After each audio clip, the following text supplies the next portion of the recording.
Astra Abyssosque. We meet again, you two. Hi, Catherine! Do you have any commissions for us today? Commissions, huh? Let me think. Oh, how about this? Please attend the Academia's Academic Symposium this afternoon and recite a love poem on stage. Wait, say what now? And if possible, please also use your camera to capture the reaction of the audience upon finishing the poem. Huh? What kind of commission is that? I see. It appears that you're not interested in this commission. In that case, please go to Port Ormos and convince the Eremites there to spend some time volunteering at the local orphanage. Hey, that's not any better. I'm sure the mercenaries will have some interesting reactions as well. Paimon's gotta ask, just who exactly has been submitting these commissions to the Adventurers Guild? Oh, the commissioner? Well, actually, I just wanted to see the two of you in action. Was it so obvious? I was hoping you would actually take one of those commissions.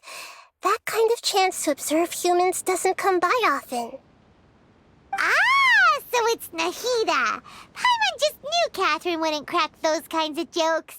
When did you get into her head?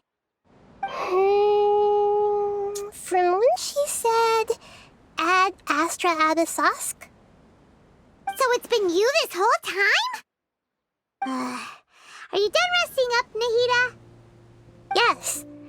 I've been sleeping ever since we parted ways, and I even had a really, really long dream.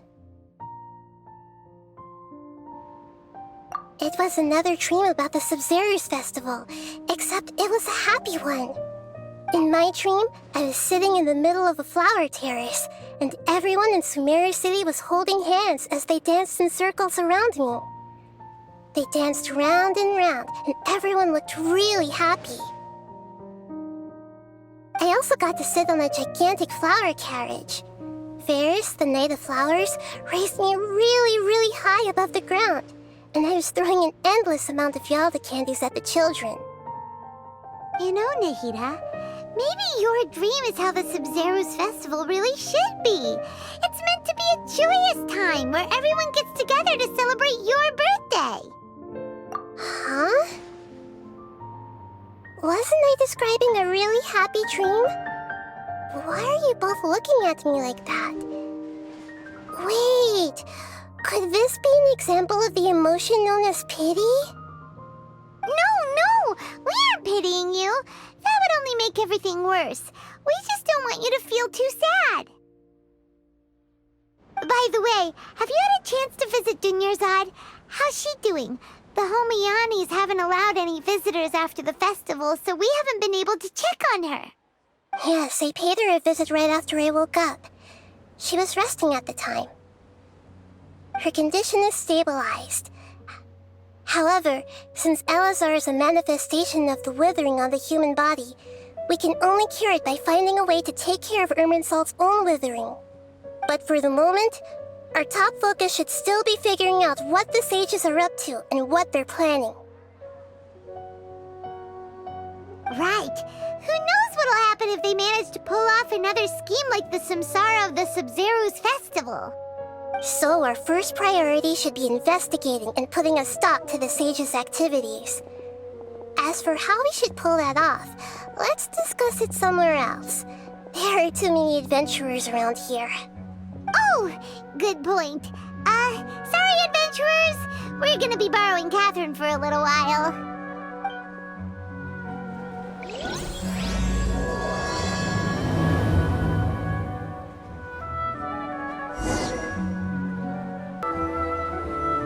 Let's continue our chat here. Okay, so do you have any ideas on how we can investigate the sages, Nahida? Actually, I've already done a little bit of work on that. But for now, I want to hear your thoughts.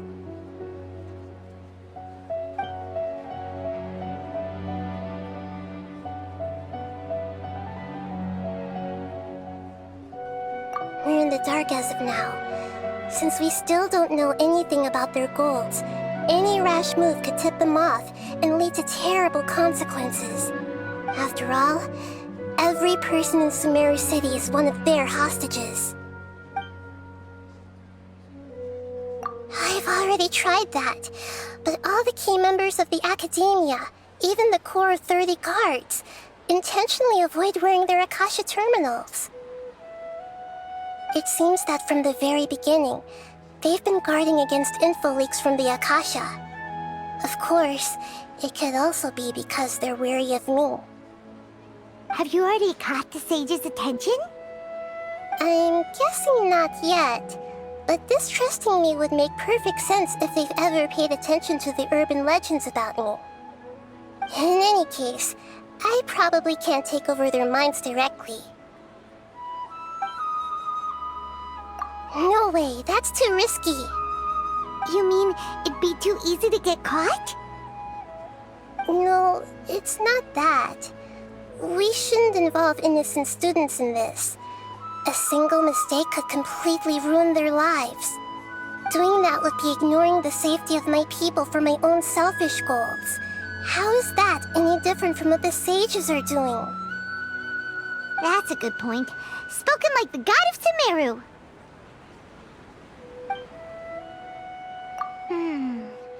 Are we really out of ideas? Nahida, you're super smart, so you already have something in mind, right? Don't keep us in suspense. Spill the beans already.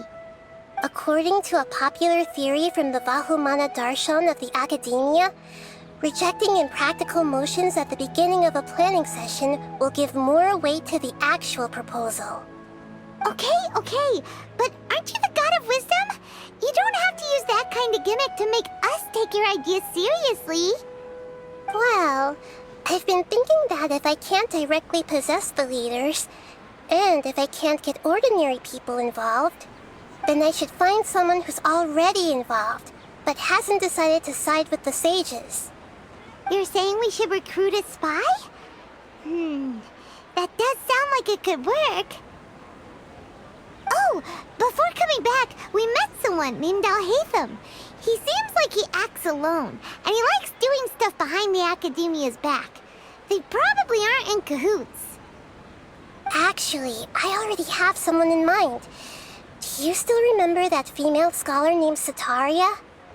Setaria. Paimon remembers now. Isn't she the one who's always trailing behind the Grand Sage of the Academia? We ran into her basically every time the Sub-Zero's festival repeated itself. You could even say we're old enemies by now. Paimon still remembers the smug and mean way she always spoke to Nilu. I've always liked observing all kinds of people, and Setaria has always stood out from the crowd. She was born in the desert and was hailed as their greatest genius. Her academic gifts allowed her special admission into the Academia, and also gave her the opportunity to serve as the sage's assistant. Oh, Paimon didn't know she was from the desert. She must be pretty special then. Paimon feels like most of the desert dwellers around the city are working as mercenaries. The name Setaria means star.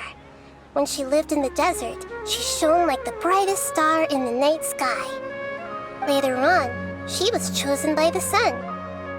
The star was given a place in the daytime sky to complement the sun's dazzling light. Soon after, the star witnessed the sun scorching the earth, which brought forth many disasters. The star began to waver. Instead of staying beside such a sun, wouldn't it be better to return and light up part of the night sky? But in the end, she couldn't give up the radiance of daytime. To cope with her shame, the star buried her guilt and closed her eyes. From the sound of it, Setaria's just hung up on the research opportunities here.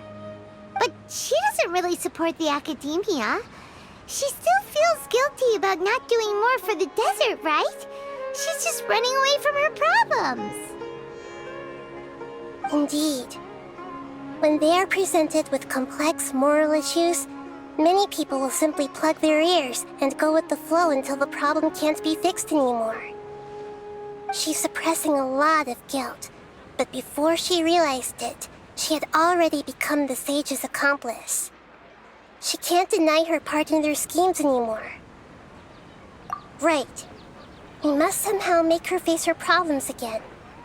That way, not only can we get useful intel from her, but she can also use it as an opportunity to redeem herself.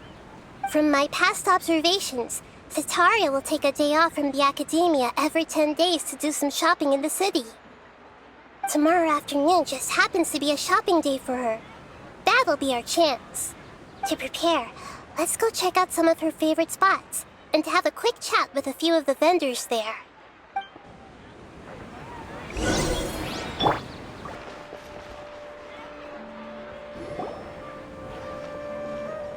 This should be Cetaria's favorite fortune-telling spot. So should we ask the fortune teller about Cetaria? No, I already have enough information on Cetaria. The most important thing now is for you to pay attention to the vendor's talking style and key characteristics.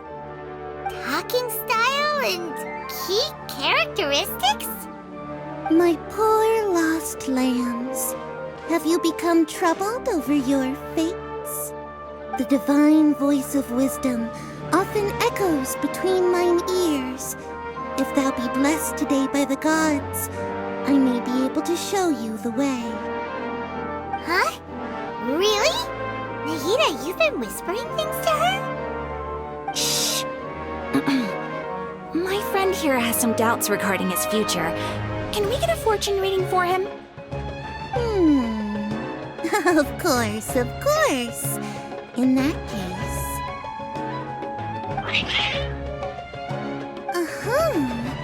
It would seem that Harut and Marut are quite wary of you. Perhaps, at some time in the past, you have somehow offended the gods. Only mocking the god of Animo, questioning the lord of Geo's financial savviness, and brawling with the god of Electro. Do those count? Oh, nothing. Go on, pick an aspect for her to divine. Love prospects? No problem at all.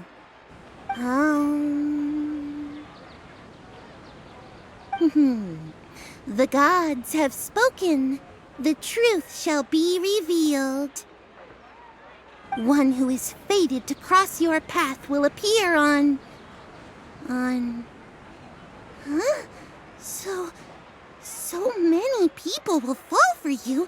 How could that be?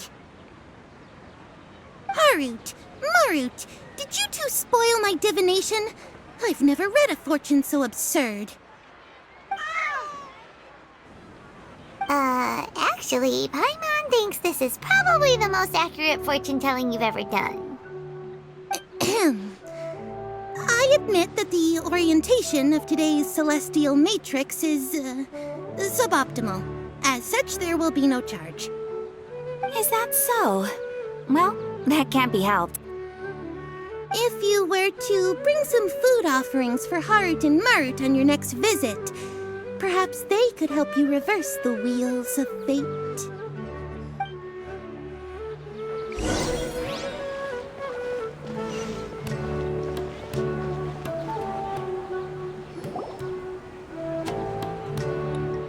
Is this another one of Cetaria's favorite stalls? Yep. It belongs to a king. His father helped Cetaria a lot when she first moved to Sumeru City, so she still comes by whenever she has time. When I start talking with him, listen carefully to the details of our conversation. Ah, dear customers! Would you like to look at some pottery? We caught wind of your great craftsmanship, so we specifically came to take a look. Oh, I recognize you. Aren't you Miss Catherine from the Adventurers Guild?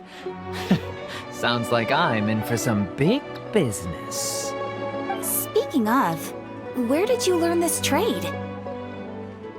I suppose you could say it all started with my dad. He's a mason by trade, but I picked up an interest in clay while apprenticing for him. After that, I began making pottery by myself in secret, and I simply changed trades when my works turned out well.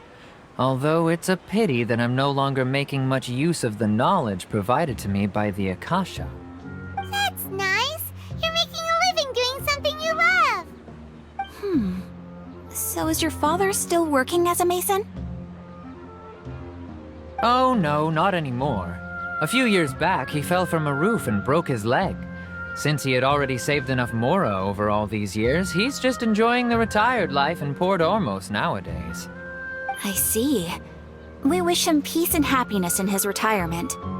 I'll have someone in charge of logistics at the guild come by another day for some goods. We'll leave you to it. Take care now. No problem. Rest easy, all our goods are sure to meet your every need.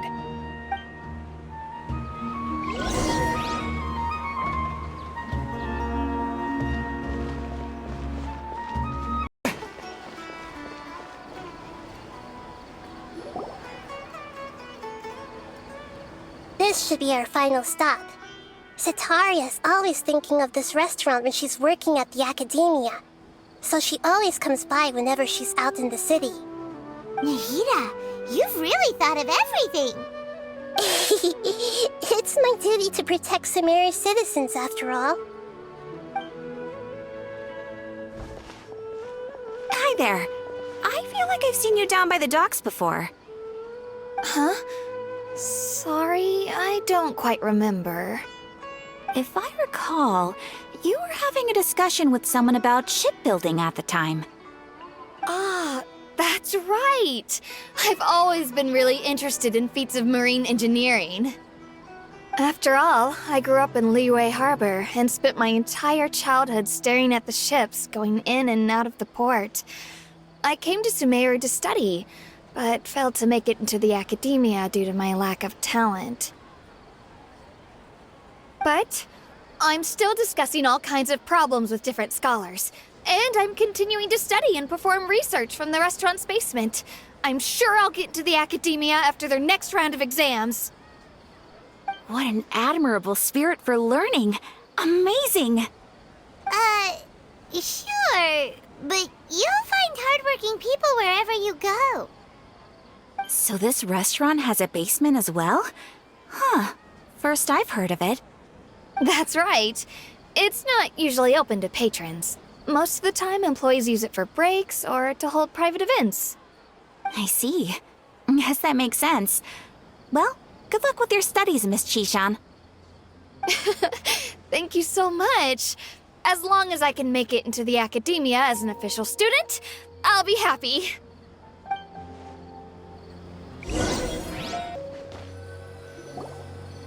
So, was that everybody? 3 familiar faces should be enough for Sataria. What's the point of all the information we've collected? Nahida, you still haven't told us how you're planning to make Sataria face her problems. Sataria is already used to avoiding her problems, so we must find a way to break through her usual sensibilities.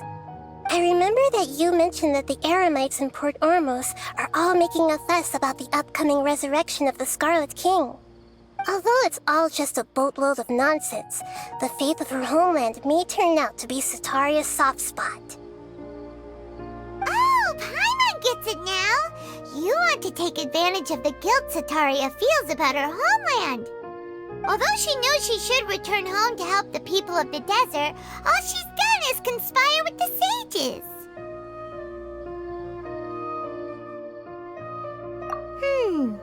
So, how do we set that up? Well, the Scarlet King is long gone, and Sataria is also too smart to fall for any simple tricks. If we simply engaged her under the guise of the Scarlet King's believers, she would definitely be wary of us, and we may not get anywhere. But if we were to borrow some of her close acquaintances to talk with her, her reaction would probably be very different. So, you mean you're going to possess those people we just talked to? Yep. Possess them through the Akasha. Imply that they've already converted to the faith of the Scarlet King. and then convey our made-up will of the Scarlet King. As long as everything goes smoothly, we'll get through to Sataria for sure. She'll never guess that we had anything to do with it. Ah, so that's how you're going to use all the info we collected on these people. It's so that you won't slip up and break form. Possessing them will only work if you can manage to pass off as them. Exactly. So, best of luck with impersonating them. Huh?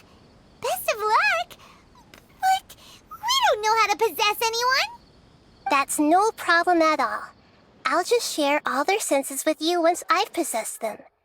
As long as you're also wearing an Akasha terminal, the effect will basically be as if you've possessed them yourself. Huh. That is pretty convenient. But why does he have to do this? Can't you do it yourself? Although I've been observing humans for a while, I've never been good at imitating them. You're not wrong. It's always been painfully obvious whenever you try to pass as Catherine. If it was at all possible, I would have preferred to leave these people alone. But seeing how things are now, I probably should just accept it and push on. Yeah, don't beat yourself up over it. We're only doing this to help everyone, and we'll only be borrowing them for a little while anyway. Alright, then let's give it a go tomorrow afternoon.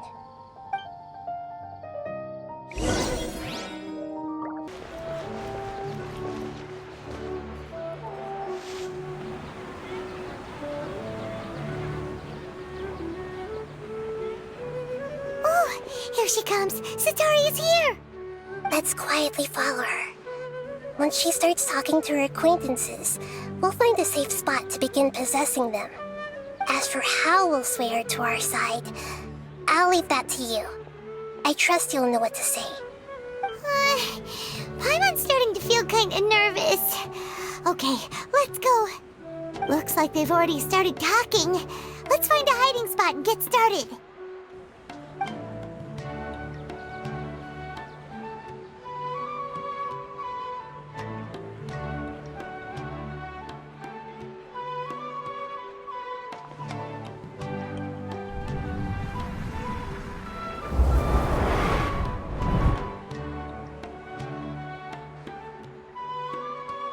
That's right. You really can't force anything when it comes to love.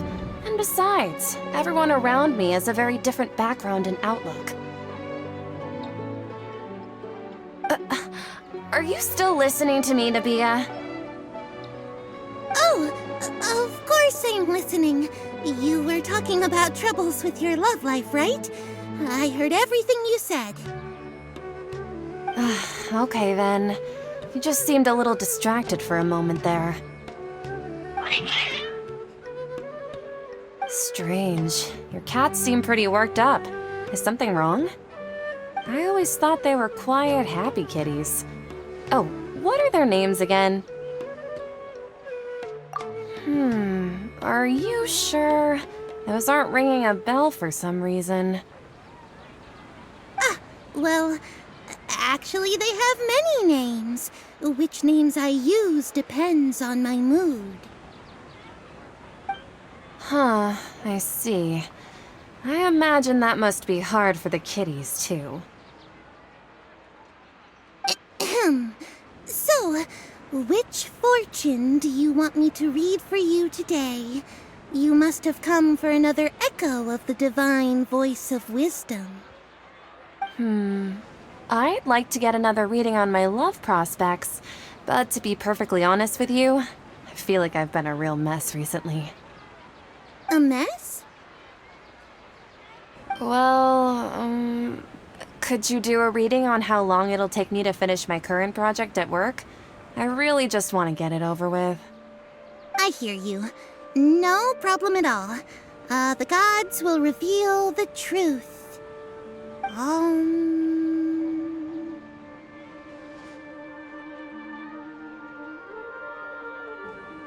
The gods are asking, Sataria, why haven't you gone home? Why haven't I gone home? Do the gods really know everything I've been thinking about? Sitaria, why don't you just go home? It's a demand now instead of a question. The gods seem to be truly upset. I'm sorry. I know I failed the gods. Please pass on my most sincere apologies and ask for their divine forgiveness. And if I may ask, Nabia, is there a specific god who's speaking to you right now?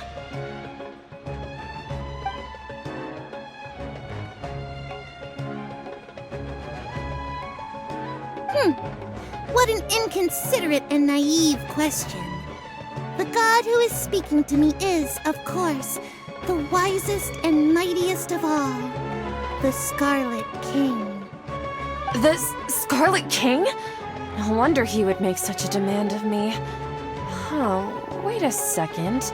The Scarlet King passed away a long time ago. Even though news of the Scarlet King's resurrection has been spreading like wildfire, it's all just a misinformation campaign from the academia. How can the Scarlet King still exist in real life? What insolence! I am the Scarlet King's most loyal believer. Do you wish to refute his voice of wisdom? Oh, no. As a child of the desert, I am only reveling in his power upon learning that his divine glory has touched even this city. I will think very carefully about his demand of me. I'm sorry, I must go now. Wait!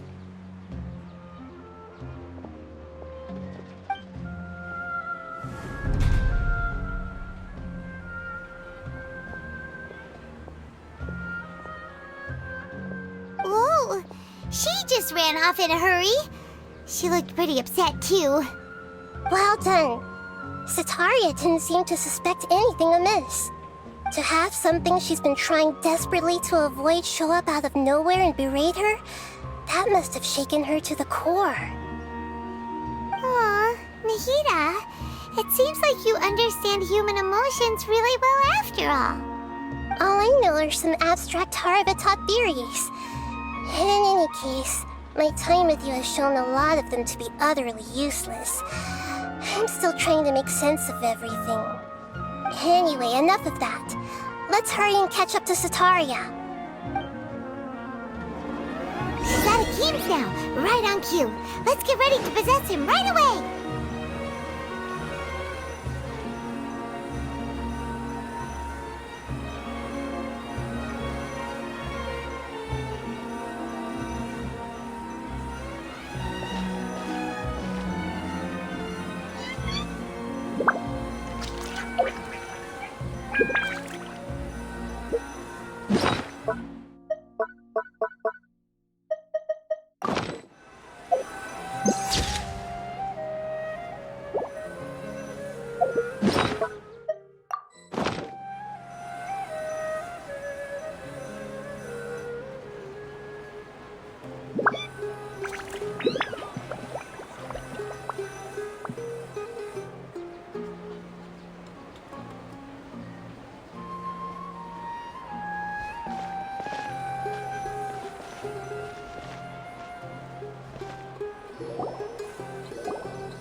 It's okay. I just got caught up in something.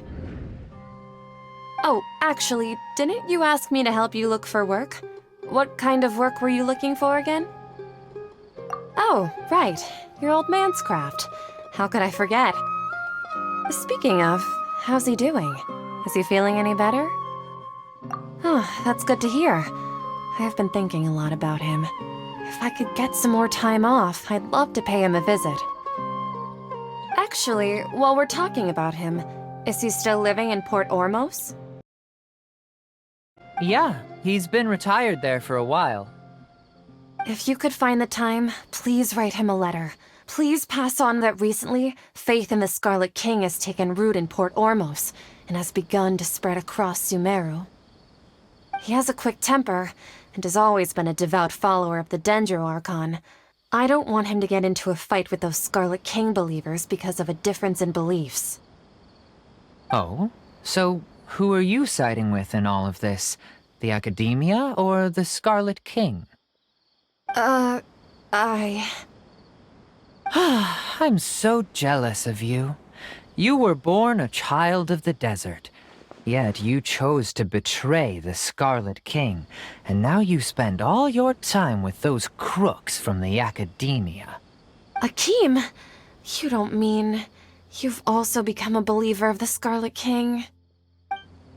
What's so strange about becoming a believer of the wise Scarlet King? In fact, aren't you the strange one? The one who still can't pick a side? Can't pick a side? Me? Whoa! Paimon had no idea you'd be so good at this! You really zeroed in on the issue and put it right in front of her. It might feel a bit overwhelming for Sataria. But once everything is over, I'll be sure to pay her a visit to her mind and explain everything. Anyway, let's keep going.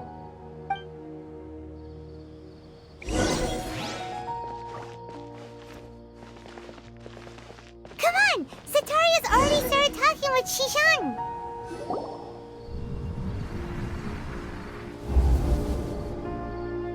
So, Shishan, have you noticed anything weird in the city lately?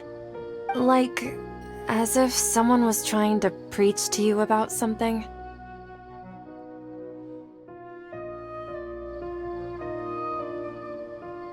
Oh, right. Speaking of strange things, I celebrated the Sub-Zerus festival so many times that I lost count. That was really weird. Wait, how could you be aware of that? That should be impossible. Nothing in the report indicated anything like that. Are you still failing to realize that the Academia's lowly tricks could never deceive all of Sumeru's citizens? Shishan, don't tell me that you've converted to the Scarlet King as well! What an absurd question. You make it sound like I should be ashamed for becoming a believer of the Scarlet King. In reality, shouldn't you be the one who is ashamed? You, who works side by side with the Academia and treated people as nothing more than experimental subjects? Please, please stop!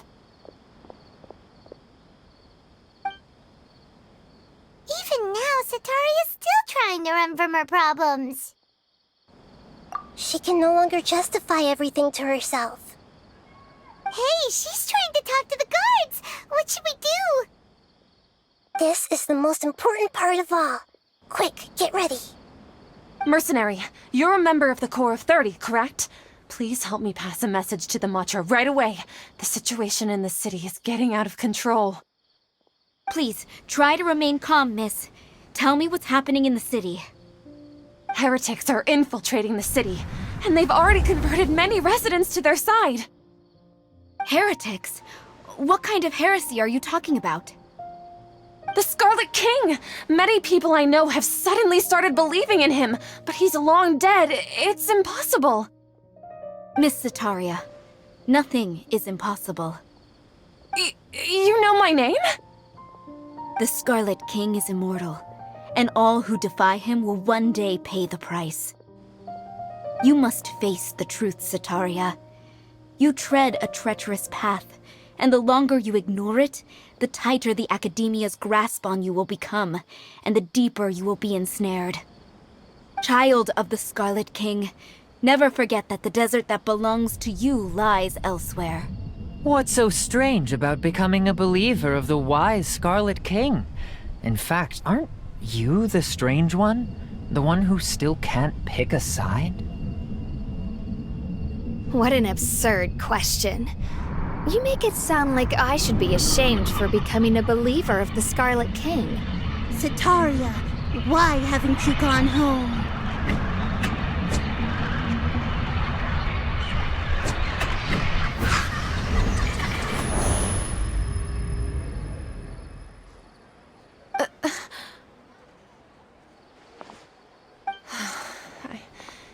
Seems that no matter where I run, I only keep finding more believers of the Scarlet King. I have to say, this is a familiar feeling. I've also been running from my guilt this whole time. Guilt over my part in the Sage's plans, and from ignoring the letters from the children of my homeland. But no matter how much I may try to ignore or get rid of it, my guilt always comes back. You won't necessarily lose your research opportunities by facing the truth. Besides, did you really want to conduct your research while carrying such heavy feelings of guilt? How do you know me so well? Are you truly just a believer of the Scarlet King? Or are you the god himself? That's not important. The important thing is to pass judgment on the academia and its sages, and to correct their mistakes. If you could provide some assistance in this matter, perhaps it could serve as a form of atonement. I've actually never believed in the gods, but I've always believed in serendipity. Your appearance must be a fated opportunity for me to get out of this wretched situation. Please tell me, what can I do for you? How much do you know about the sage's current activities? I was just one of the designers for the massed dream harvest scheme, which is what happened around the Sub-Zero's festival. But I know very little about the full scope of the overall project. I'd assume that only staff with the highest clearance would have access to those confidential documents. I've just been working to meet the Grand Sage's specified requirements. However, there's something that's been really bothering me. I heard that a scholar who was previously expelled has returned to the city, and even the sages are still quite wary of him. To fight against the academia, we will need to figure out the nature and the purpose of their work. Is there a way for us to get access to the confidential documents you mentioned? It should be possible if we're willing to take some risks. After all, I'm an assistant to the Grand Sage, and I've been working on many tasks outside of the project. One thing, though, I won't be able to transfer the documents to you through the Akasha once I get my hands on them. The sages have always closely monitored all activities within the Akasha. Let me see... let's use the most primitive method. Send someone to pick up the documents tomorrow evening at the Academia entrance. The academia entrance. Wouldn't that be too conspicuous? Don't worry about that. I assure you, this won't be a trap. I'm only suggesting this location because it'll draw more scrutiny for me to leave the Academia again. It'll be safest for me to distract the guards long enough to hand you the documents. All right, I trust you. So, if I were to successfully complete this task, would it mean I've atoned for my wrongdoings? That'll depend on the judgment of the Dendro Archon. The Dendro Archon. That's right. Her people are the ones we have endangered. As the God of Wisdom, she's also the one responsible for judging and guiding the scholars. Maybe it's time for me to find a god to believe in. Just as Nahida predicted, we've managed to bring Sataria to our side! The Traveler's execution was ingenious. He's the one who deserves all the praise. Well, now that we've made plans to meet again tomorrow evening, all we can do is pray for Sataria's mission to go off without a hitch. Pray? But if we're going to pray to the gods, aren't we just praying to you? God of Wisdom and Guardian of the Scholars? No. The truth is the true Guardian of Scholars. I've always believed that. Anyway, let's meet again tomorrow evening at the Adventurers Guild.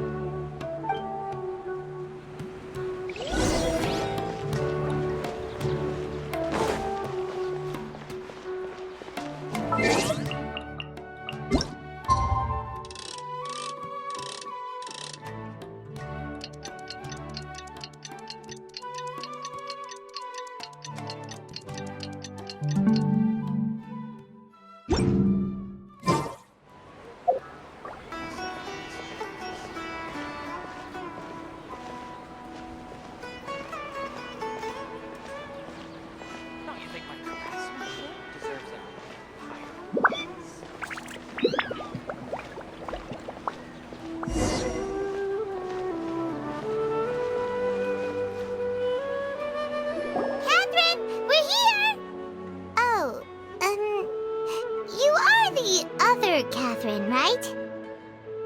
That's right. I suppose I'm the other Catherine in your mind. Shh! We're on a secret mission tonight, so we need to protect Catherine's identity. Yep, Paimon's right. We cannot fully rule out the chance that the meetup tonight is just a trap. If something were to happen, my existence may be the only trump card we'll be able to play. After all, the Academia should still be unable to confirm the existence of my consciousness in the outside world. Yep, exactly. Just what Paimon was thinking. Anyway, enough about that. Let's just make sure to be on our guard. Off? What do you feel is off? It's the middle of the night. Of course it's quiet. You're not getting paranoid, are you? No, I think he's right. It really is a lot quieter than usual. If you look around, there seems to be fewer people on the streets. I'm not sure if this is the case for the entire city, though. Huh. Maybe it's just a coincidence. Maybe Setaria figured out a way to not only distract the guards, but also to get everyone to go to sleep early, just so we can exchange the documents in peace. I also can't quite figure out why things feel a little off. But now that we're here, let's go ahead and meet her as we planned. Well, regardless, as long as you're here with us, Paimon feels a little safer.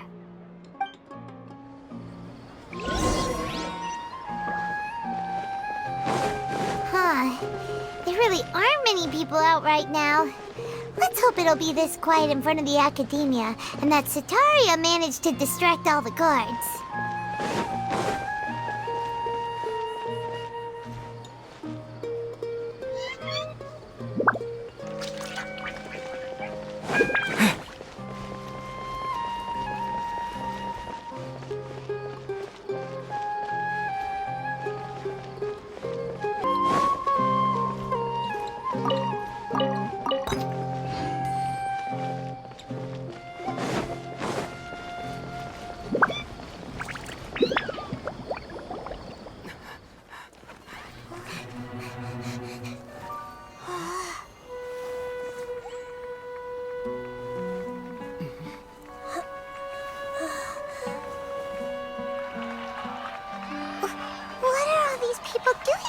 This hour of the night.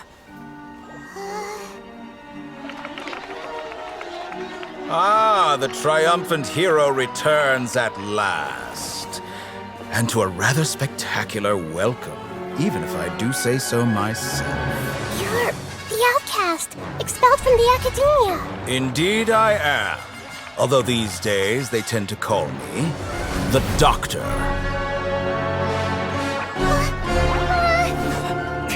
If you're looking for your researcher friend, she has already been taken into confinement. With some basic caution, she could have discovered the listening device on her person.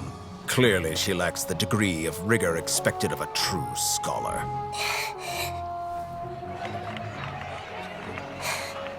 The people of Sumeru City.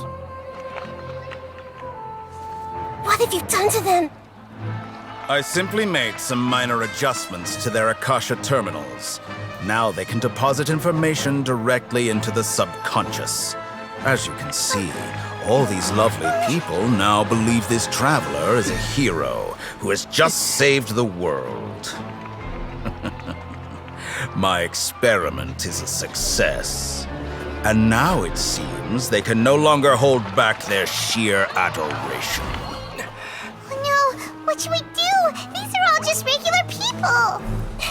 Leave now. You need to get out of here. But that guy's a Fatui Harbinger! We can't just leave you here! Nor can I abandon the people of Sumeru!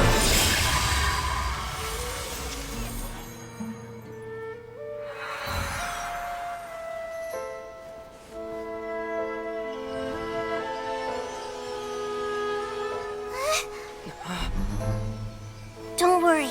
We'll meet again outside of the city.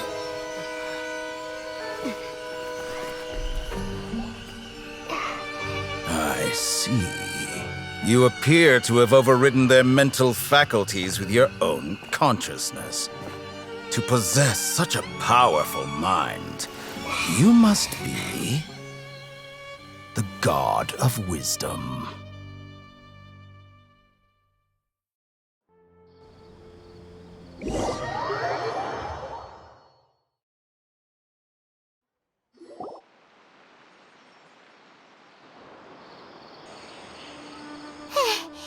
This should be far enough. Whew. Paimon needs to catch her breath first. Is Nahida going to be okay? We only made it out because of her. Paimon wasn't counting on running into a new Harbinger here, let alone such a high-ranking one. That guy was number 2. So scary. He called himself the Doctor. Remember, Tainari told us about him. Sataria did say that someone who once got expelled from the academia came back recently. And that even the sages are wary of him. Yep, sounds like she must have been talking about the Doctor. Yeah, now that the Doctor's in the picture, we're no longer just dealing with the academia. They're in cahoots with the Fatui.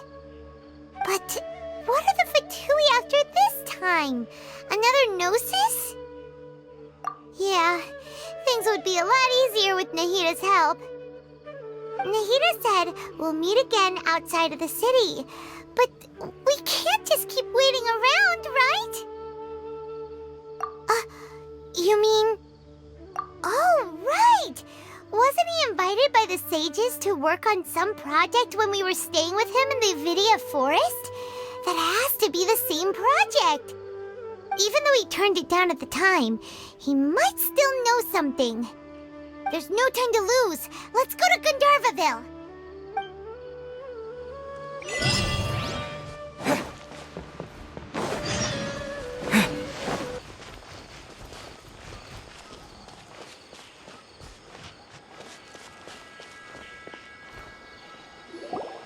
Hold it right there. A blonde-haired traveler and a floating fairy. We've got you all right. Take a look around. You've fallen right into our trap. Are you mercenaries from the Corps of 30? Did you come here to arrest us? Corps of 30? We're nothing like those government lapdogs who don't even get scraps for their work. We are an elite brigade that commands the highest commission rate in all of Sumeru.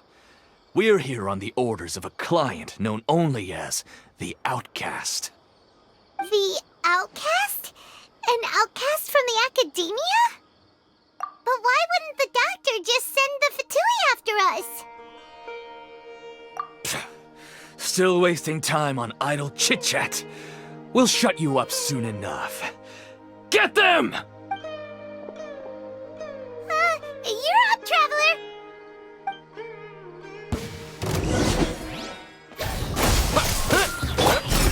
Yield! No escape!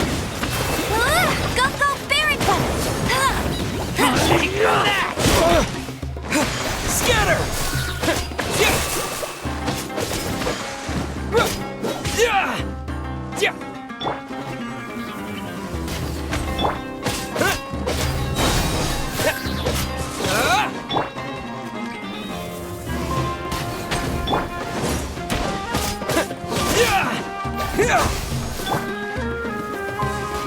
Need new punching. Spring forth! We shall prevail!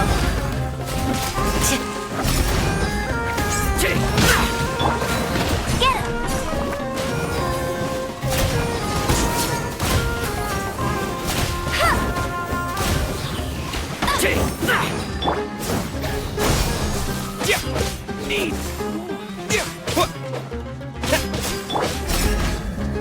Pin them down!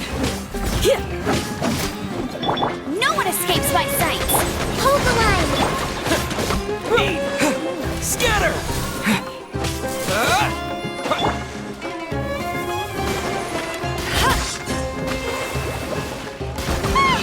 It isn't over yet! Here comes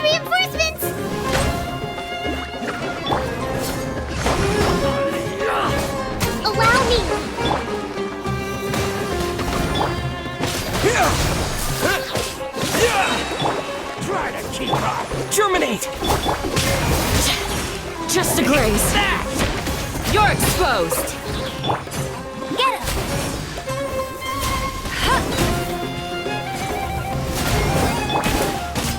Propagate!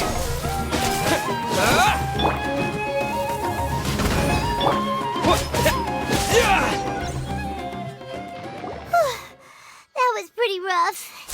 Is that what elite mercenaries are like? Yeah, looks like we'll have to keep our guards up. But this doctor guy seems like a pretty tough opponent. He knew exactly where to set up an ambush. Did he predict that we would try to find Tainari? Going up against smart people is tough. Anyway, let's keep going.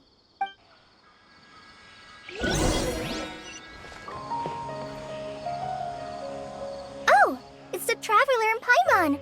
What are you two doing back here? Kale, it's nice to see you again.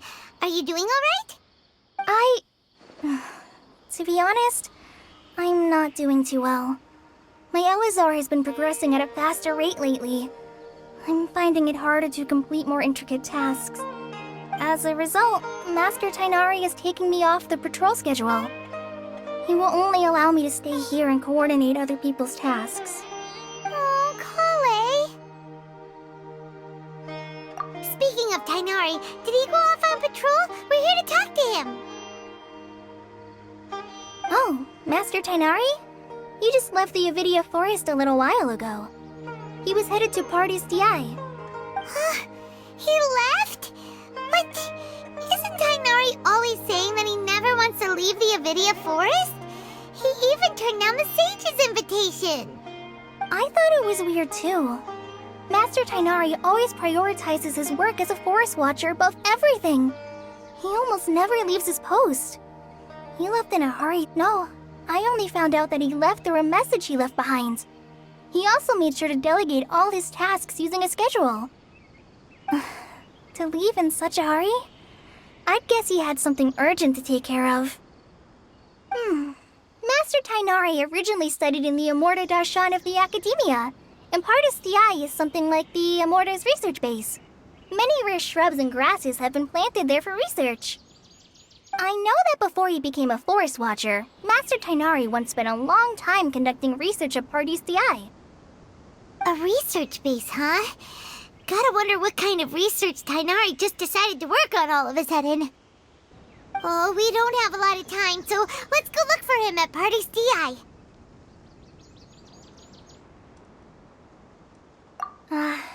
Don't worry. I'm fine. I'm used to living with Elazar by now. If you run into Master Tainari, please send him my regards. Got it. Will do. See you later, Kale.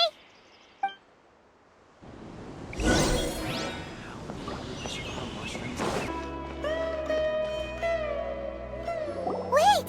Look who it is! Thank goodness you're okay. We were so worried about you.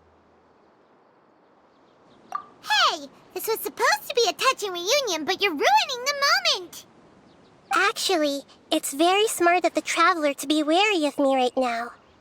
After all, the Doctor has shown that his technology can apparently even control human minds. Plus, it's not like you could have known what happened after we split up and I was facing the Doctor by myself. Even a pool of stagnant water after a torrential storm can occasionally pass as a patch of sky. Paimon feels like only the real Nahida could come up with such an obscure analogy. Huh? But I wasn't trying to win your trust or anything. All I wanted was to clarify my point. Well, we understand that point now. Please, Nahida, tell us more about what happened. Are those poor people all right? When you left, I was still in the middle of restoring everyone's minds.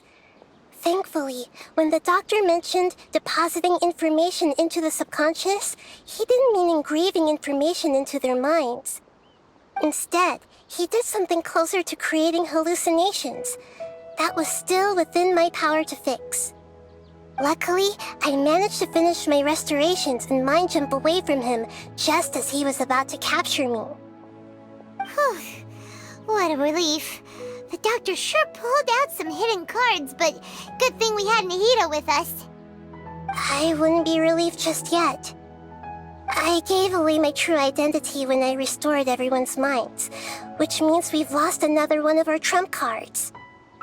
Also, the doctor is already an expert at modifying Akasha terminals. Maybe it's only a matter of time until he captures my consciousness inside the Akasha. Would that mean you'd no longer be able to jump between minds? Then how do we stop him? He's still at the academia, so it's possible he already started messing with the Akasha. Ugh, it feels like he's toying with us. What a nasty piece of work. Plus, the doctor's combat ability alone is apparently enough to make him worthy of being number 2 of the Fatui. We shouldn't give up hope just yet. Let's try to find another way to attack this problem. Actually, Nahida, how did you know we were trying to get to Party's DI? Have you been waiting for us? Yes, I have. I can see the Traveler's elemental energy, so I deduced your destination by looking at the direction you were moving in. You didn't come here for sightseeing, right? Did you find any leads? We're looking for a scholar we know. His name is Tainari, and the sages once tried to reach out to him. Why don't you come inside with us and see what we can find? Okay, let's just hope we won't get him into trouble.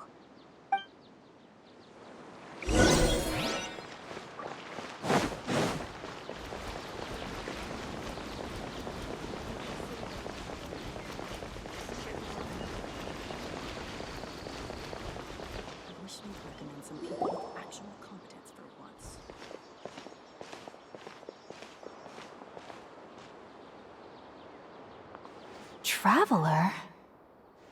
It is you! Ah! The voice! It's Hypatia! Ah, what a pleasant surprise! It's so nice to see the two of you again. Who's this? She's a scholar we met in the Avidia Forest. When we last saw each other, she was still training in the... what's it called? Satyavada life? Oh, I see. That's right, we're old friends. You've come at just the right time. Ever since I've come here, hardly anyone has even talked to me. Hypatia, you're way too excited about this. Actually, for you to leave the Avidia Forest means... you're not in training anymore? Wait, no. Did you already finish your training and reach Paripurna life? What do you think? My consciousness has already managed to make contact with the divine. You did it! Congratulations! It's so exhilarating to share this sublime joy with others at long last! When my consciousness made contact with the gods, what a supreme and unparalleled experience that was! That sounds incredible! Oh, all right. Actually, please wait. I haven't forgotten my promise to you. Remember? I promised to help you understand what you saw from Irminsul once I gained deeper insights. My current self has not only gained true insight, but I can even help you establish a direct connection to the consciousness of the divine. You can do that? I've never heard of anything like that, but if you want to give it a try, I'll do my best to protect your consciousness during the process. Hold on. I brought some spirit borneal with me. This is still a crucial part of the ceremony. We're using that incense again? All right now. Hold my hand. I'll help you establish a pathway to connect your consciousness.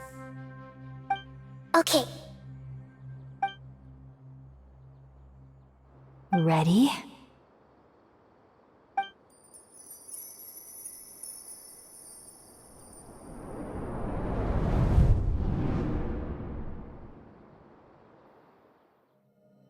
It took 3 betrayals for me to finally understand. The world is just an elaborate tapestry of lies. My fury will never be quelled. The first to betray me was a god. My creator. My mother. Valuing strength above all, she saw no worth in me and I was discarded. The second was a human. My family. My friend. Consumed by fear, he saw me as an abomination. The third was one exactly like me. A hope for the future. A fledgling barely out of the nest. Powerless before his mortality, he broke his promise to me. Humans, they can't be trusted. And the gods fill me with pure loathing. So I said good riddance. I denounced the world and laugh in its face. My chest will never again be defiled by worldly filth. I will scrub away every last trace of human emotion. Then it will be empty, a blank slate, and ready to receive a supreme gnosis, brimming with pure divinity.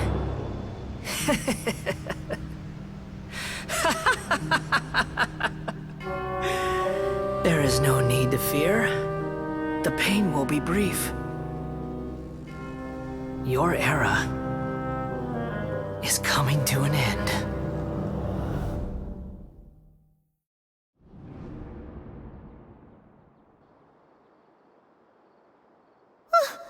What was that? Did we actually just see the Balladier's memories? Everything matches what we know about him. But how is he connected to the divine consciousness that Hypatia was talking about? You saw it, right? You felt it, right? Such a majestic god! Such a noble will! Such sublime emotion! Alas, shame. If only that which beats within my chest wasn't a filthy mortal heart. Oh, great and merciful God! Please grant me forgiveness and salvation! Do you understand now? I'm afraid this is no Puripurna life, but rather... Ah! You... Why are you so mean to me? Why is everyone hiding from me? I found divine wisdom. Shouldn't I receive praise and honor? Haven't I uncovered that light in the darkness? Hypatia? That's how I always thought everything should be. Wait. Have I... already lost my mind?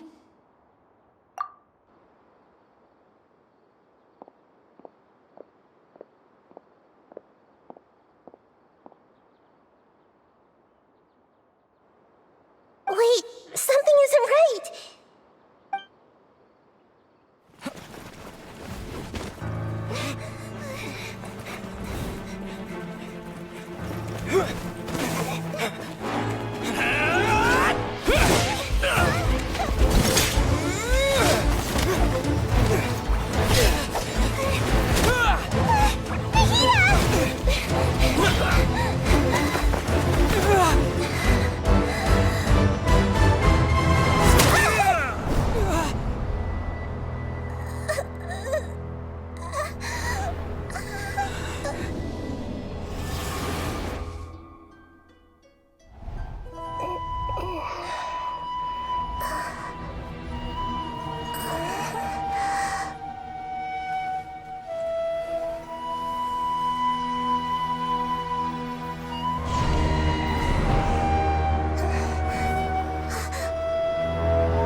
different. You're back! Oh, the Traveler's back? Nahida was controlling your body for a while. It seemed like she jumped over to you as an emergency measure right before the Catherine puppet was destroyed. After that, Tainari heard the commotion and came over. He helped us defeat the mercenaries and then he ran with us all the way here. What? You swapped places? You mean your consciousness also went into Nahida's body? Wait, then where is Nahida's consciousness? Where is she now? I never imagined that an individual's consciousness could be transferred around like this. Had I not seen it with my own eyes, I would have never believed it. I don't think this can be achieved with current human technology. Also, while we were running, the consciousness in your body told me to pass on a message. She said, "The doctor has found a way to trap my consciousness, so I can't journey with you anymore." But even in a moonless night, a shower of starlight can still drown out illusions and lies. Oh no! Nahida's trapped in the sanctuary of Surasthana for good this time! Was that message all she left for us? It's pretty vague. Oh, that makes sense! Since the doctor captured her, she won't be able to say anything without him knowing! She's being extra careful. Even in a moonless night, a shower of starlight can still drown out illusions and lies. Huh. Paimon knows the moon illusions and lies are from the alchemical divination at the Sub-Zero's festival. Didn't Nahida use a starlight analogy before? It had something to do with Sataria. Oh, that makes a lot of sense. Huh. Do you think Nahida was telling us to go find help in the desert? But she isn't with us anymore. Think we'll be okay? Paimon, you said Sanctuary of Surasthana. Does this mean that this Nahida you're talking about, the consciousness who is occupying the Traveler's body, is the Dendro Archon? Your guess is correct, but the situation's a bit complicated, so it's really hard for us to explain right now. That's all right. A scholar's curiosity doesn't need to be appeased right away. As for the complicated nature of the situation, safe to say I have witnessed that for myself. I've spent some time with you, and it looks like the Dendro Archon's also on your side, so I trust you. Thank you, Tainari. Oh, actually, we came here to ask you a question. What do you know about the project that the sages have been working on? Ah, that. While I was indeed invited to join that project, the sages were always secretive about its scope and goals, so I eventually declined. All I know is that that project has something to do with the restoration of Irminsul. Huh? Did you see something when you were in Nahida's body? What? Do you have any evidence?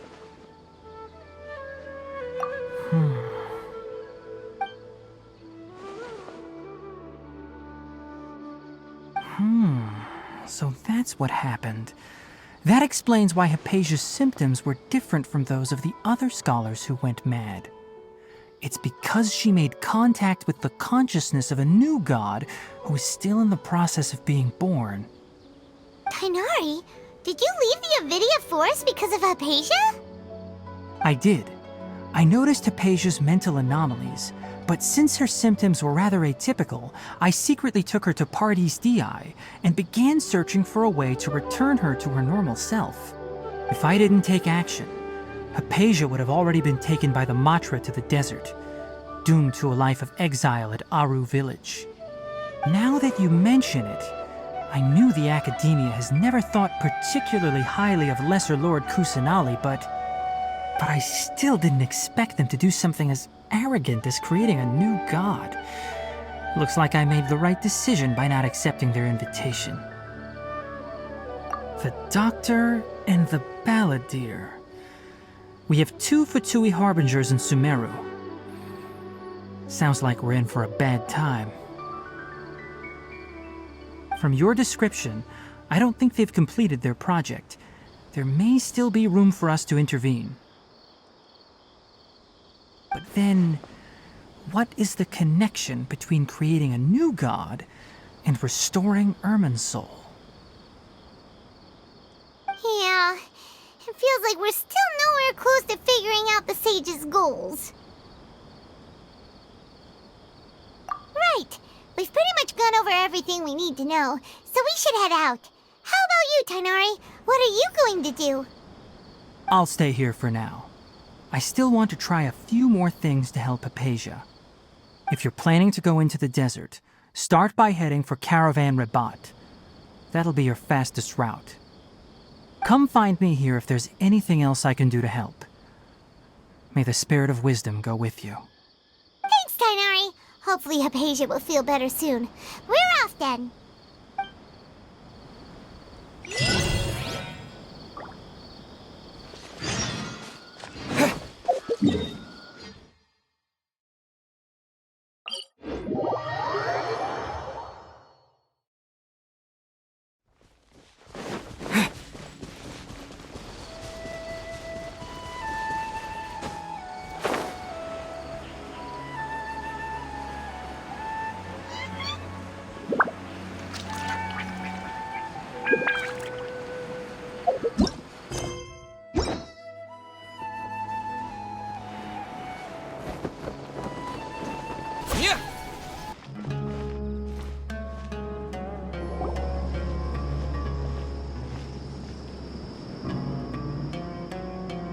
We finally made it to Caravan Rabat.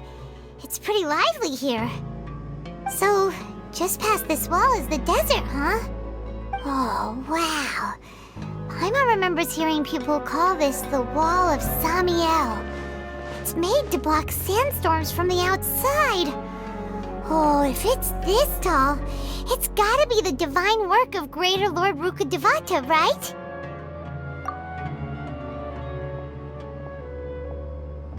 Enough gawking. Come on, follow me. Huh? Over here.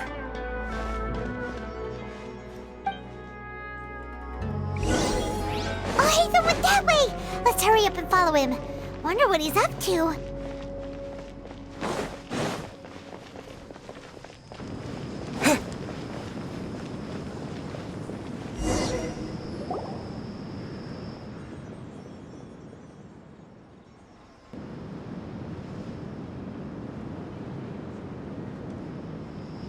What the...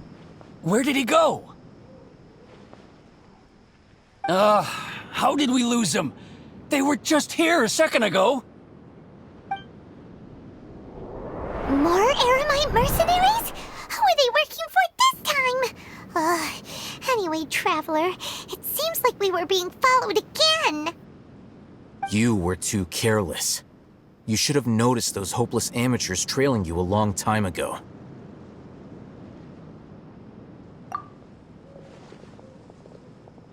There's no need to thank me. I've never cared to keep track of personal favors. All I did was correct a mistake I happened to come across. It's a habit I developed at the academia. You really gave Paimon a scare, Alhaitham. We never thought we'd run into you here. Last time we met at Port Ormos, didn't you say you were going back to the academia? Wait, don't tell Paimon that you're here to take us back on their orders. Oh, so you've already landed yourselves on the academia's hit list. I can't say that I didn't expect it. However, had I wished to turn you over to the academia, don't you think you'd already be the Eremites' honored guests by now? Oh, right. You do have a point. I have no interest in running errands for that project. As a scholar, I've always belonged to the camp that promotes researcher autonomy. And these days, you're more fascinating than anything the sages can offer. Not quite. To tell you the truth, I'm still investigating the Divine Knowledge Capsule. Unfortunately, I've run into some difficulties. Everyone says the capsule originated in the desert and was eventually moved to Port Ormos. If I am to get to the bottom of this, I must understand how the capsule first came to be.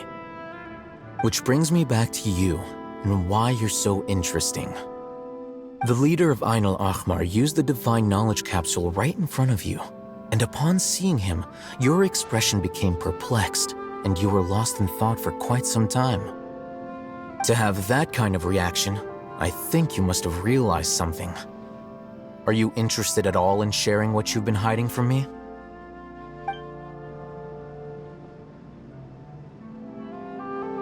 Al-Haytham, you really have a ridiculous eye for detail. What kind of person even notices or remembers stuff like that? So that's your answer. Well, I do work for the Academia after all.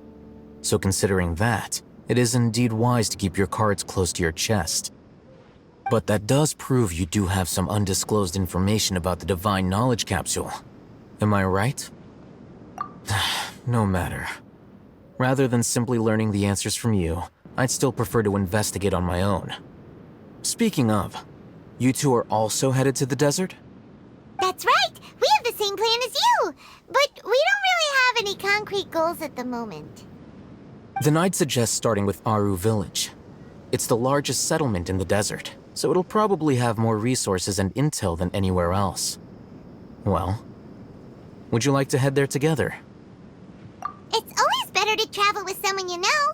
Let's go!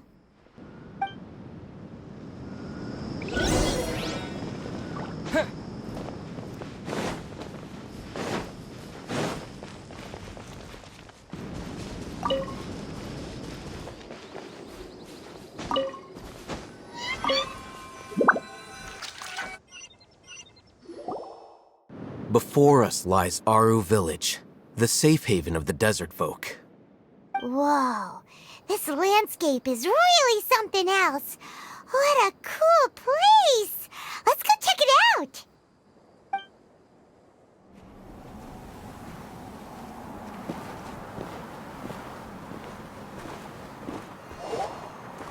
Wow!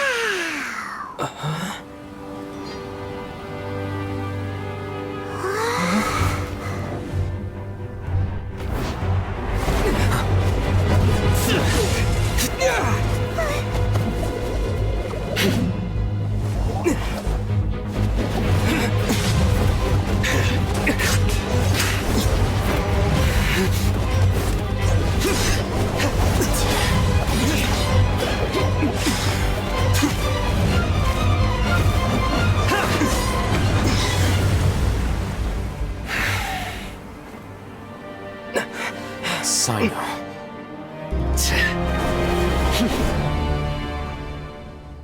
Unless my memory fails me, we have barely spoken 2 words to each other before now at the Academia. Would you care to enlighten me as to when and how I invited the General Mahamatra's wrath? Al-Haytham, do not think you can escape my judgment just because you managed to escape my attack. Judgment? So that's how you'd characterize your actions here, is it? Or would elimination perhaps be a more accurate description? Had I used my full strength, not even this traveler would have been able to stop me. Though styled like an assassination, I sought only to ensure that my target would be unable to flee or resist. Standard practice for the Matra, as well you know. Seemed to me more like your own personal touch. Who is that, Al-Haytham? Did you call him General Mahamatra? Yes. General Mahamatra Sino, head of all the Matra at the Academia. He's a formidable hunter, and the ultimate nightmare for any who have committed academic crimes. You seem to have placed a lot of trust in Al-Haytham, to the point of blocking an attack for him. If I were you, I'd never choose to side with him. I wouldn't believe a single word that comes out of his mouth. I have been pursuing this scribe for a long time. I urge you, stand back and do not seek to defend him any longer. Otherwise, there will be consequences.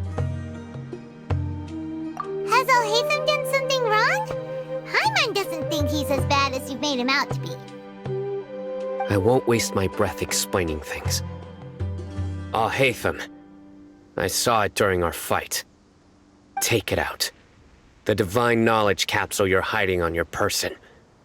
Unless you want me to retrieve it for myself. Very perceptive of you. Nothing escapes a Matra's senses. Wait! The divine knowledge capsule? Didn't it fall into the Matra's hands in Port Ormos? No wonder you speak with such confidence, Sino. But I must admit, I'm very curious. What does this capsule mean to you? And why, as General Mahamatra of the Academia, are you all alone in the desert? As far as I'm aware, the other Matra have been speculating about your disappearance. Have you been given a mission that's, let's say, morally dubious? If I was the real target of your mission, what was stopping you from simply using your authority and resources to judge me within the walls of the Academia? I should have known you'd be difficult to deal with. You two! Ugh! What should we do, Traveler? Paimon feels like we can't trust either of them! Ahem. Well, look at you two, acting all tough and self-righteous over there. Wait, Dia? Great! Finally, someone that we can trust! You gotta help us out here, otherwise these two are gonna start fighting again! Yeah, sure looks that way. Two giants from the Academia duking it out once and for all. Not something you get to see every day, that's for sure. Listen, I know you academic types love to fill up your big brains with self-righteous morality and lord your empty rules and virtues over each other. But how dare you bring your petty disputes into the safe haven of Aru Village? It seems like someone's gonna have to beat some sense into your thick skulls until you finally learn to respect these grounds.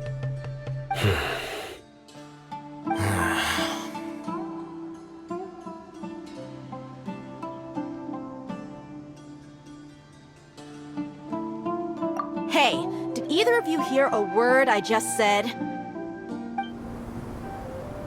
Whoa, what's going on? The wind's so strong! Is this a sandstorm? Paimon's gonna get blown away! Another sandstorm? What's up with these recently? Hey! All of you, over here, quickly! We have to take cover! Someone's calling for us! Oh, this wind is too strong! Let's get over there! That sounded like Candace. Come on, you two. Jeez, are all of you Academia folks such hard work? Move it! All right, stop yelling.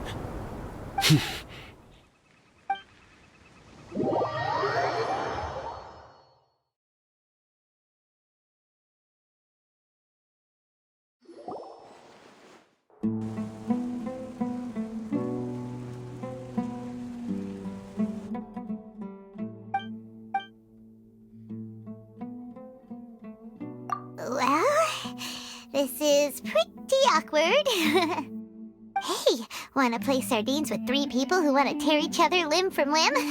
Sure, why not? Sounds fun. The air is so thick and heavy. Paimon can hardly keep floating anymore. My sincere apologies, everyone. This is the home of our village chief. I will have to ask you to make do with this small room until the sandstorm dies down. Please, let me introduce myself. I am Candace, protector of Aru Village. Our savior has come at last! Nice to meet you, Candace. The name's Paimon. Thank you so much for helping us.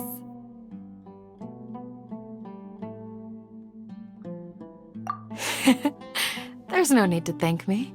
It's only right to help each other when the weather gets rough. Wow, she's so gentle and caring, like a nice older sister. Unlike those guys over there. All right. Now that we're all better acquainted, we should return to the topic at hand. As a guardian charged with the responsibility to protect my fellow villagers from harm, I was observing your conflict from afar, even before the sandstorm started. And now that you have set foot within our village itself, it is all the more my responsibility to make absolutely sure that you pose no threat whatsoever to us. So please, have an honest and sincere conversation with one another and put your hostile feelings to rest. If anyone dares to start anything again while they are under this roof, I will not hesitate to send them out for some quality time with the creatures of the sandstorm. Oh, on second thought, Paimon may have misjudged Candace's character. And that goes for you too, Miss Dia. Do I make myself clear? All right, we got it, Candace. That's what I like to hear. So, which of you will begin? I was supposed to be a mediator, but I might have gotten a little too involved just now. Anyway, one of those two should probably start talking. Wait, that was you trying to be a mediator? I have nothing to hide, so there's no shame in explaining myself. While Alhaitham wasn't wrong about the other Matra not knowing my whereabouts, it's not because I've been assigned a morally dubious mission. Rather, I've chosen to exile myself. Huh? Exile yourself? A little while ago, I discovered that there was data missing in the Academia's project planning and development files. What little they did report clearly did not match the project's actual progress. As General Mahamatra, I had the responsibility and authority to request an audit. However, to my surprise, the person responsible for the erroneous data was none other than Grand Sage Azar himself. I tried to investigate the issue myself before submitting a formal audit request, but I soon found that all leads and potential pieces of incriminating evidence were carefully concealed from me. I began to realize that they were cautious of me from the very beginning. Unsurprisingly, the Grand Sage rejected my audit request as soon as the submission reached his desk. He even said to me, "The power of the General Mahamatra is granted by the sages. You have no right to judge us." So they really are up to no good. I realized then that to the Grand Sage, the Matra are nothing more than tools for the sages to assert and maintain their control over knowledge. The vows that we took, the principles that we strive to uphold, they are meaningless to the academia of today. I believed it would be wise to flee the academia before the sages had a chance to take action against me. This way, they can no longer see nor predict my actions. I will never give up on this investigation. There's no need for someone else to give me power or authority. Once I find the truth, I will administer judgment by my own name. Sino seems to have the same goal as us. We're all investigating the sages. Plus, now that he's no longer the General Mahamatra, he somehow feels a lot less scary. Well, Sino, if that's your story, then why did you see Alhaitham as a target? When I was investigating the matter in the academia, I overheard a conversation between Alhaitham and a sage. The sages asked you to investigate a blonde-haired traveler. Do you dispute this, Alhaitham? What? Like many parts of the project, this assignment was undocumented. Now throw in your suspicious behavior with the Divine Knowledge Capsule, and I think we deserve an explanation.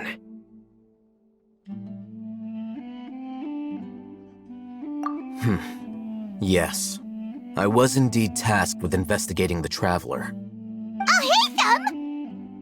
After all, the promised reward was so great that hardly any scholar could have refused. The sage told me, once you've completed this assignment, I can give you a glimpse of divine knowledge. A most enticing offer. Unfortunately, those academics don't know me at all. Their words contained one key piece of information, namely that divine knowledge indeed exists. That gave me all I needed to know. From my perspective, the sages are far from trustworthy. Think about it. Isn't it a little strange they're so willing to share divine knowledge with anyone, even as a reward? So, I began my own investigation following the lead of the divine knowledge capsule. In the end, I realized my wisdom in committing to this rather than collaborating with the sages. Had I been less guarded, I probably would have ended up like that Ain al-Ahmar mercenary, incapable of remaining sane for long enough to hold a conversation. You mean that the sages originally planned to dispose of you, using one of those capsules that drive people insane?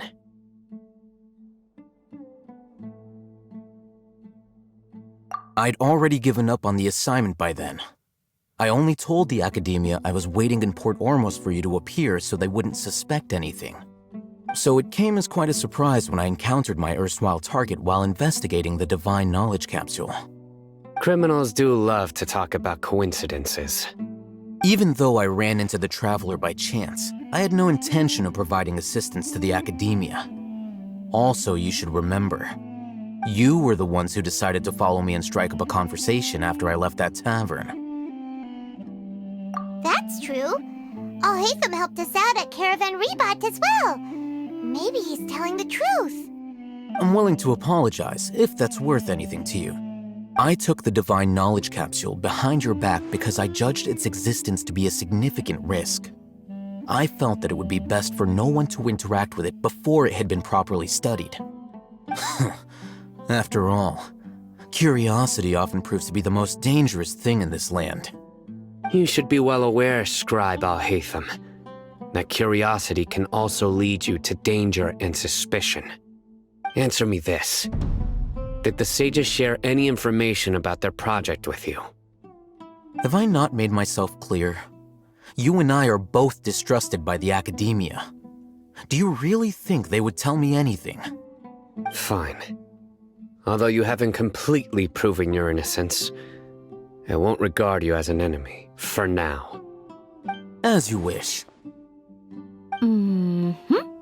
Good. I'm glad to see you two clearing up your misunderstandings. And now you, Dia. I believe it's your turn. Oh, sorry. Whatever the boys were talking about must have been so boring that I spaced out. My situation is pretty straightforward. My employer, Dunyarzad of the Homayani family, is friends with the Traveler and is currently recovering from her illness at home. I had nothing going on, so I decided to return to Aru village for a visit. I was actually looking forward to a pretty exciting time getting back together with everyone here. But then I saw these two random guys in the middle of a pointless argument. It ticked me off, and things went downhill from there. Is that all? Well, I will admit that definitely sounds like your style. In that case, welcome back, Dia. That's more like it. I missed you all so much, Candace.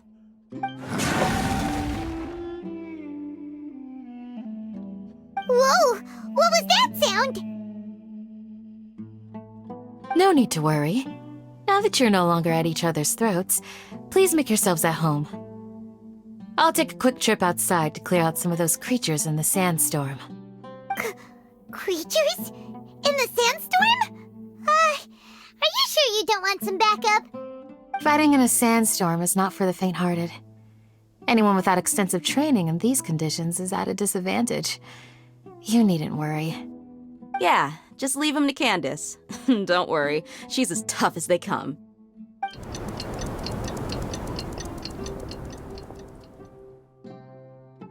The wind's died down.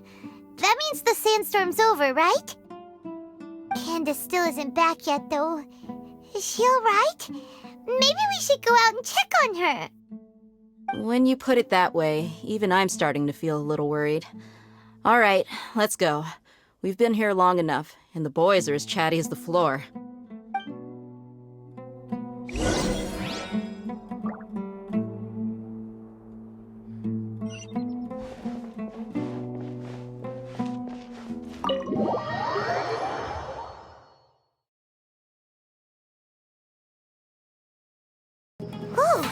Candace, you're still fighting?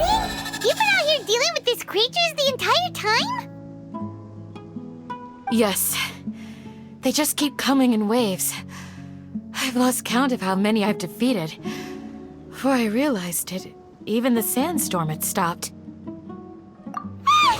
Here comes another wave! Leave this round to us.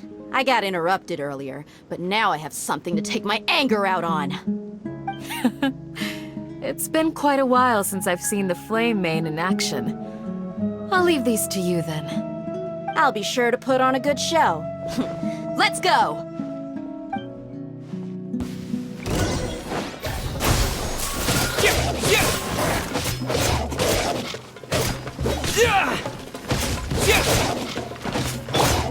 Let it rain!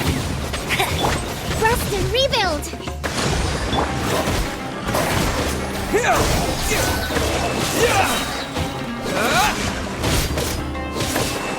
Springboard!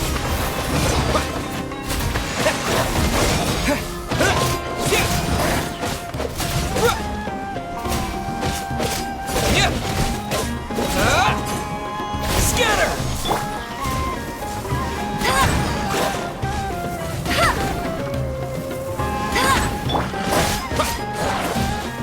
Propagate!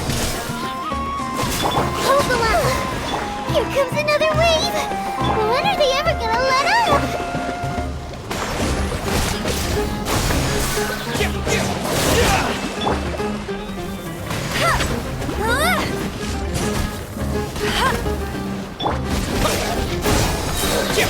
Germinate!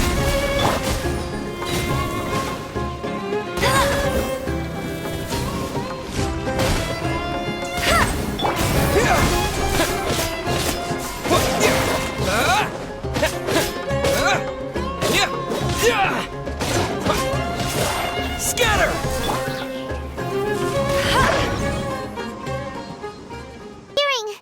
Was that the last of them? What we fought just now was probably the aftermath of the sandstorm. So we should be safe for the time being. Well fought, everyone. No injuries, I hope. Huh? Who are you? Ah, my apologies. I haven't had a chance to greet you yet.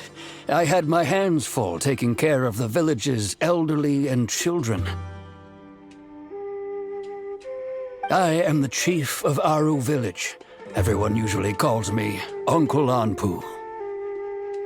Sir, I am also originally from the desert, but I have not been back for some time now. May I ask if such sandstorms are common?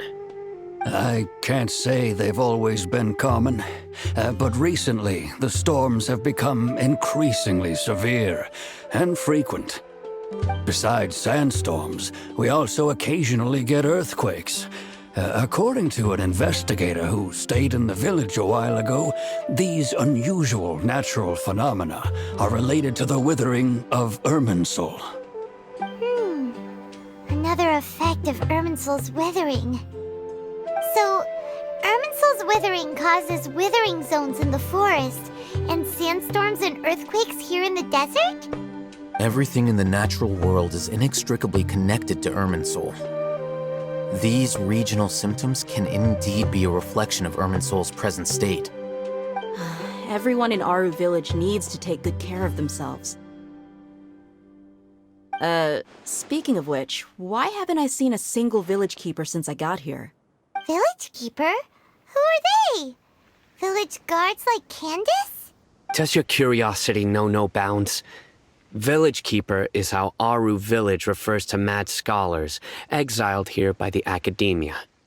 Most of them are scholars who lost their sanity after a period of training in the Avidia Forest. The Academia believes that their crazed mutterings may have a negative effect on the psyches of other scholars. So, they're forcibly exiled to the desert. Though if you ask me, it's all a boatload of nonsense. Alas, that's exactly what we've been trying to investigate. One by one, the village keepers have been mysteriously disappearing without a trace. But no one in the village has ever seen them leave. If you're planning to stay around the village for the next few days, I'd appreciate it if you could keep an eye out for them. I've had encounters with those people in the past. I'll see what I can do to help. The Matra are the ones responsible for their exile. Now that you're no longer with them, are you trying to alleviate your guilt and atone for your past sins? I'm fascinated by how you think.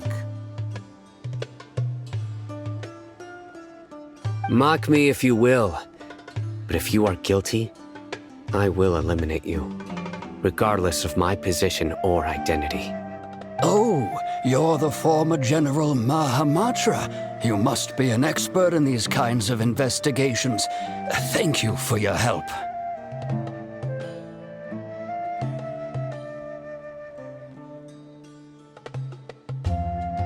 Is it because you're reminded of Hypatia? Oh, these poor scholars. First they lose their sanity, now this! We need to help get them back home, safe and sound. But, is it really a good idea to tag along with Sino? You seem like you really don't trust him. I'll be grateful for the assistance. No doubt you will do a better job than some of my former subordinates.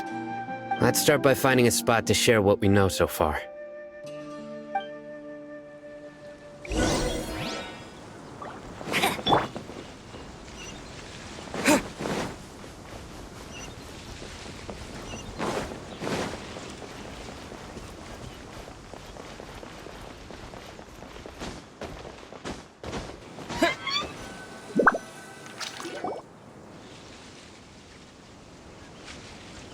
Although I've sent myself into exile, I'm still doing essentially the same things as before.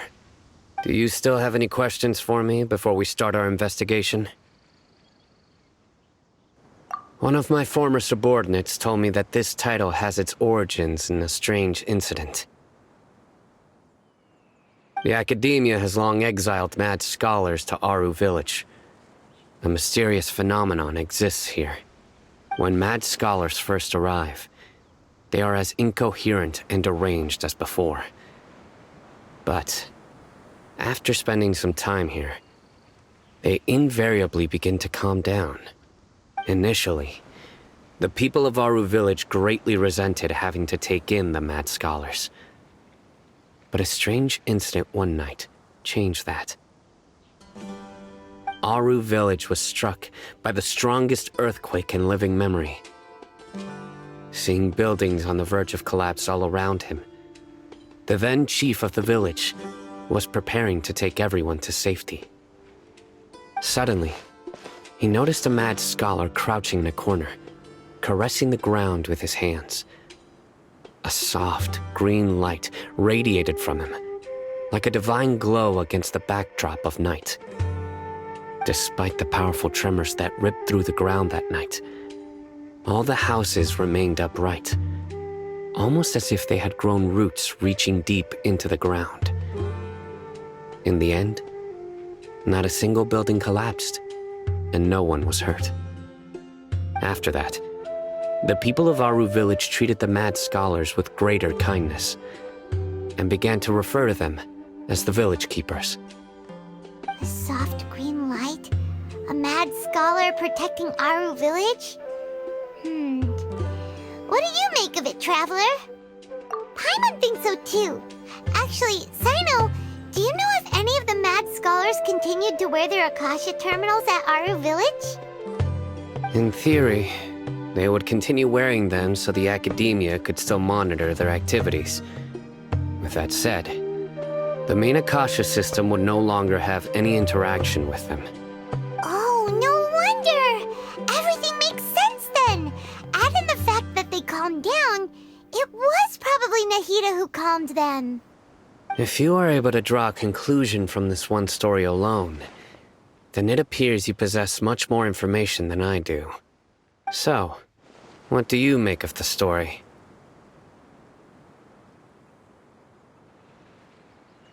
Really? Lesser Lord Kusanali.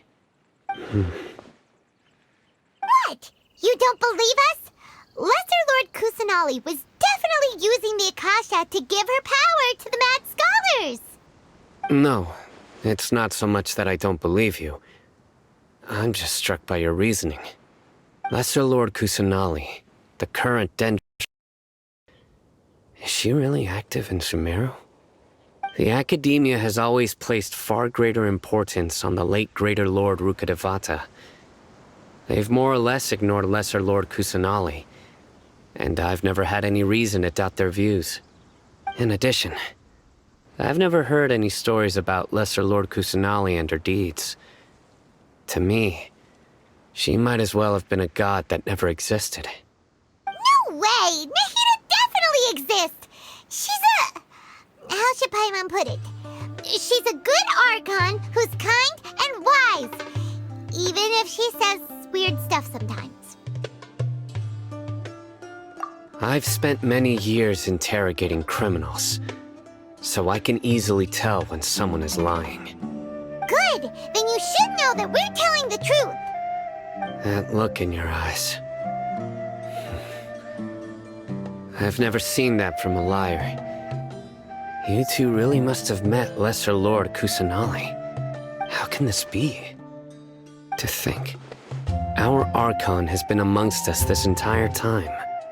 Alright, now it's our turn to put our skills to good use for this investigation. But easier said than done, especially since we don't have any leads. Maybe we can start by knocking on some doors. Excuse me, are you here to help me find my grandpa? Huh? Who are you? By the sounds of it, a resident of this village. My name is Isak. You'll help me find my grandpa, right? Is your grandpa a mad scholar? Hey, don't say that. Grandpa is just Grandpa. Why do you have to call him that? It's not like he's a bad person or anything. The person you're referring to is not a local, yet you are. Why do you call him Grandpa? Grandpa is just Grandpa. He's my family. I heard everything you said to the village chief. Please, you gotta take me with you. I want to find my grandpa. I swear I'll help. I won't be a nuisance. Ah, so you're the one who was eavesdropping on us around the village chief's house. I was planning to go out and take care of whoever it was, but I had a vague feeling that they didn't harbor any ill intent. Whoa. Hatham wasn't kidding about Matra having sharp senses. Sino, he's just a kid. All he wants is to find his grandpa. Let's find a way to help him. Sorry, I was only listening in because I wanted to know where Grandpa went. Honest. If you don't believe me, you can ask Miss Candace. All right. But first, let's confirm the facts with Candace.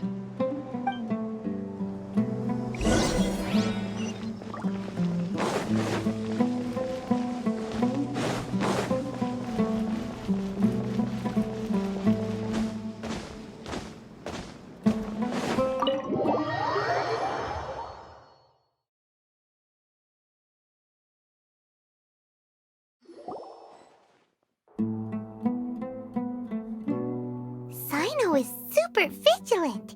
Is this what all the Matra are like? Ah, you're back already. We just wanted to confirm something with you. Do you know a boy by the name of Isak? I had a feeling he'd go looking for you. Huh? You knew this would happen? Yes. Although he tried his best to stay hidden, I still noticed him eavesdropping outside the window. He really wants to get his grandfather back. Isak's parents were both Eremite mercenaries who rarely returned to the village after finding employment in the city. He was raised by his grandfather. Unfortunately, it was only a few years before his grandpa passed away. Isak was still very young at the time, so various families in the village took turns caring for him so he could survive. Later, an elderly mad scholar arrived at the village. Isak thought the scholar bore a striking resemblance to his grandfather, and thus often spied on the man. However, the scholar was unkempt in appearance and incoherent in speech. Although Isak referred to the man as his grandpa, he was afraid and didn't dare to approach him. One summer night, the oft mumbling and bumbling Grandpa suddenly calmed down and seemed to become more lucid. He even noticed Isak hiding in the distance. So Grandpa walked up to Isak and patted him on the head. He even took Isak to the entrance of the village, where he patiently taught the boy the names of the stars and accompanied Isak until he fell asleep. The next morning, Isak woke up and wanted to go find his grandpa again, only to realize his grandpa no longer recognized him. However, even so, Grandpa retained his calm expression.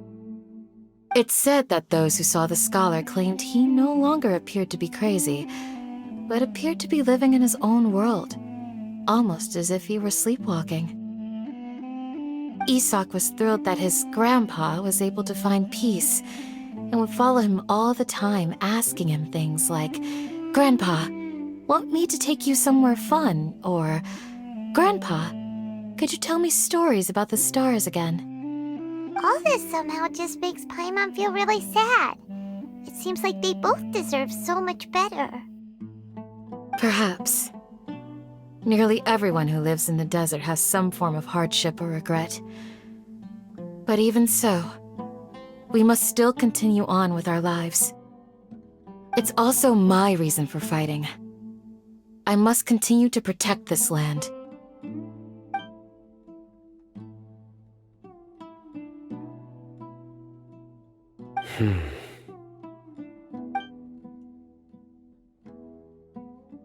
Maybe the people have always had a considerate god watching over them. Huh? What did you say, Sino? No, nothing.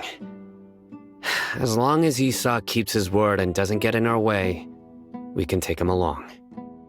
Perhaps you are more compassionate than I gave you credit for. Please accept my thanks on Isak's behalf, Sino. Hey, Isak! Oh, it's you guys! We've cleared everything up. Let's go find your grandpa. Really? Wow! Thank you so much! Yeah! All right. Let's ask the local residents some questions first.